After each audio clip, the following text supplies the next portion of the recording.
নিৰ্বাচনৰ প্ৰতিশ্ৰুতি অকল মানে এনেকুৱাই নাছিলে যে 100 টকাত নিমখ দিম, চেনি দিম,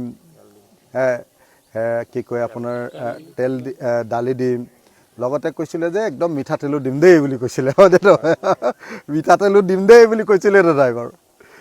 এতিয়া মিঠাতেলটো বাদ দিয়ক, চেনিকণ, নিমখকণ আৰু দালিকণো এতিয়া বন্ধ হৈ গ'ল।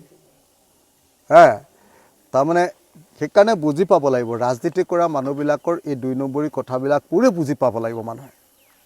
অসমৰ মানুহে, অসমৰ মহিলাসকলে বিশেষকৈ সেই সময়ত অকল মামা মামা মামা মামা চিঞৰি সোধে, মামাই সোধে আপোনালোকক আৰু কি লাগিব?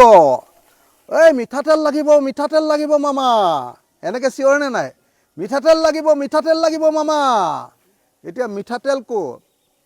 দালিয়ে বন্ধ হ'ল। মিঠাতেল ক'ত? নিমখে বন্ধ হ'ল। মিঠাতেল ক'ত? চেনিয়ে বন্ধ হ'ল। তো গতিকে মই এই মুহূৰ্তত ৰাইজৰ দলৰ সভাপতি আৰু শিৱসাগৰ সমষ্টিৰ বিধায়ক হিচাপে দাবী উত্থাপন কৰিছোঁ যে আপুনি বিনামূলীয়াকৈ 3টা বস্তু দি আছিলে, এই 3টা বস্তু দিব লাগিব। এইটো আপোনাৰ নিৰ্বাচনী প্ৰতিশ্ৰুতি আছিলে, নিৰ্বাচনৰ আগত দিয়া আপোনাৰ টোপ আছিলে। গতিকে আপুনি দালি দিব লাগিব, নিমখ দিব লাগিব, চেনি দিব লাগিব, আৰু লগতে আপুনি জিকিলে মিঠাতেল দিম বুলি কৈছিলে। গতিকে মিঠাতেল বিনামূলীয়াকৈ 1 লিটাৰকৈ দিয়াৰ ব্যৱস্থা গ্ৰহণ কৰিব লাগিব। মুখ্যমন্ত্ৰী ডাঙৰীয়া, অতি সোনকালে আপুনি এই ব্যৱস্থা গ্ৰহণ কৰক। যিকোনো প্ৰকাৰে আপুনি যেনে তেনে হ'লেও মহিলাসকলক দিয়া প্ৰতিশ্ৰুতি পালন কৰক। আৰু যদি পালন নকৰে, অচিৰেই অহা জুলাই মাহত যি বিধানসভাৰ অধিৱেশন আছে তেতিয়া আপোনাক নেফানেফ কৰি পেলোৱা হ'ব। আপোনাক সমালোচনাৰে থকা সৰকা কৰি পেলোৱা হ'ব।